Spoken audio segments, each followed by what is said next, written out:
तालुक्याचा सगळा रिव्ह्यू घेतला आम्ही आणि त्याच्यामुळे बारामतीमध्ये जल जीवन मिशन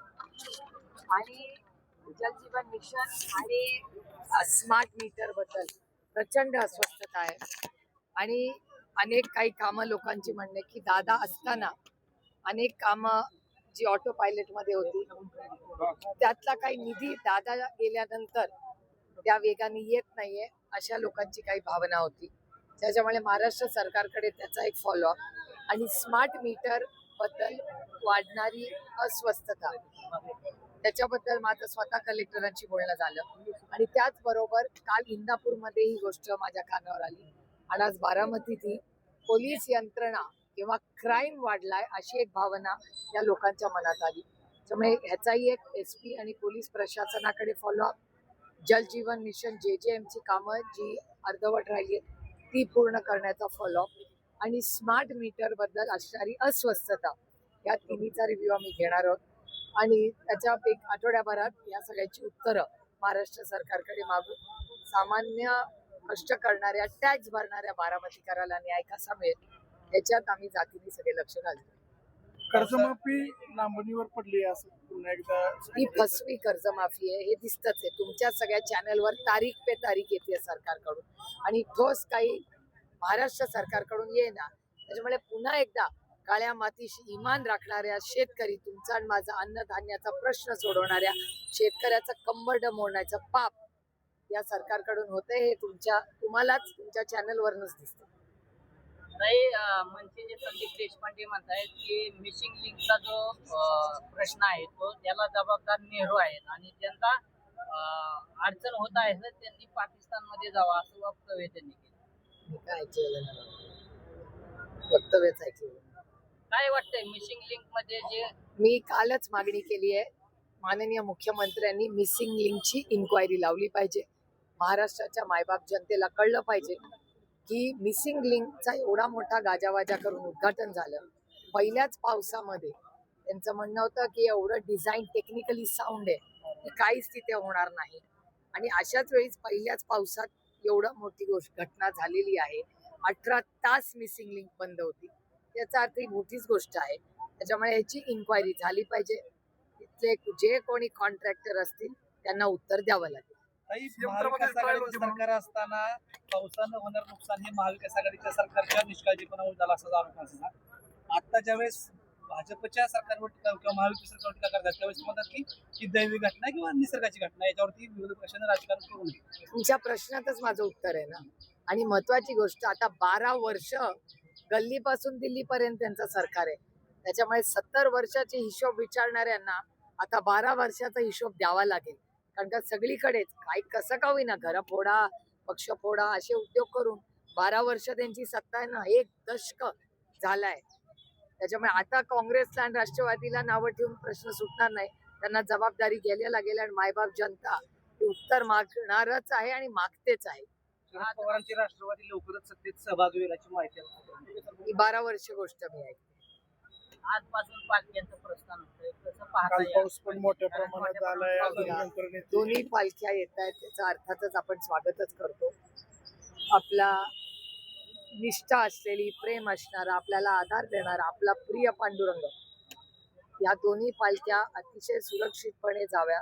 नेहमीच नियोजन अतिशय उत्तम असतं आणि आपला सगळा वारकरी संप्रदाय हा अतिशय शिस्तीने दरवर्षी गेले अनेक दशक ही वारी चाललेली आहे. त्याला आमच्या सगळ्यांच्या मनापासून शुभेच्छा.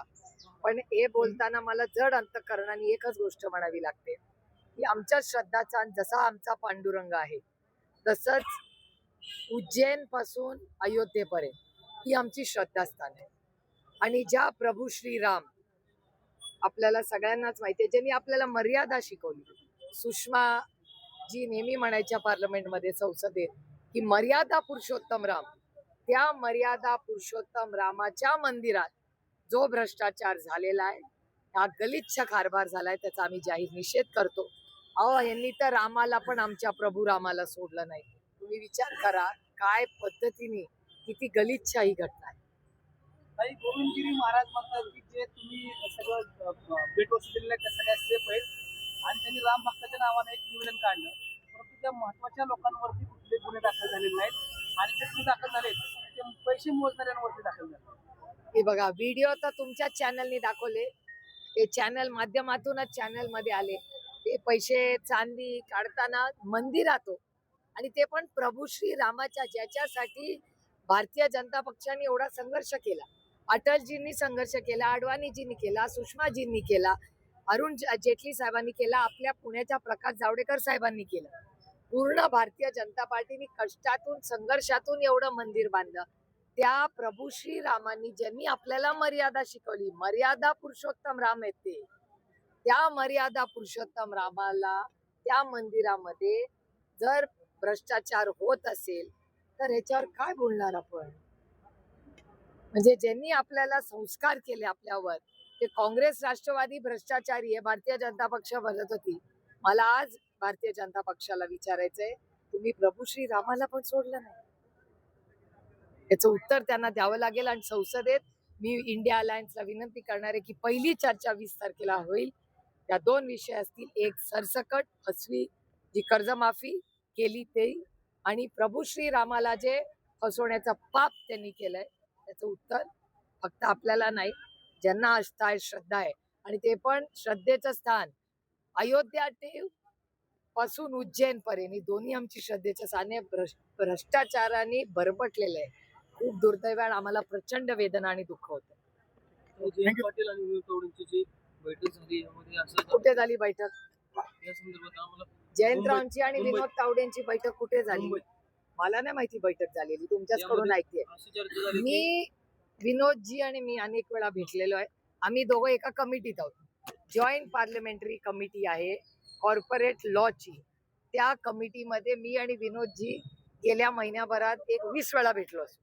आणि ते एकटेच नाही, भारतीय जनता पक्षाचे अनेक लोक, कारण का सगळ्याच पक्षाचे लोक आहेत. यात असं देखील चर्चेत म्हणलं जाते की राष्ट्रवादी साहेबांच्या गटाला काय मिळलं जाणार आणि कधी एनडीए सोबत जाणार अशी देखील चर्चा झाली. मला खरंच गंमत वाटते. विनोद तावडेंचे माझे फोटो पण मी ट्विट केलेत. माझ्या अकाउंटवर जाऊन बघा.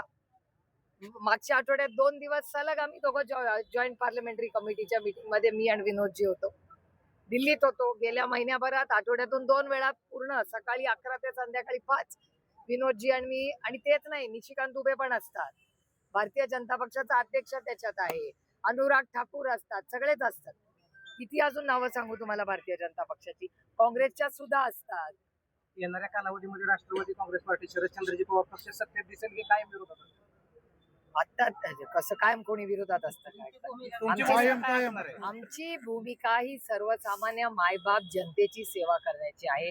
गेले 12 वर्ष आमच्याबद्दल हे सातत्याने बोललं जात आहे. आता पुढची 29 मध्ये हाच कारभार झाला तर अर्थातच काँग्रेस राष्ट्रवादी काँग्रेस पक्षाला आम्हाला लढावंच लागेल आणि सत्ता घ्यावीच लागेल, कारण का ह्यांच्या हातात अशीच सत्ता राहिली तर देव जाणे काय करतील हे लोक.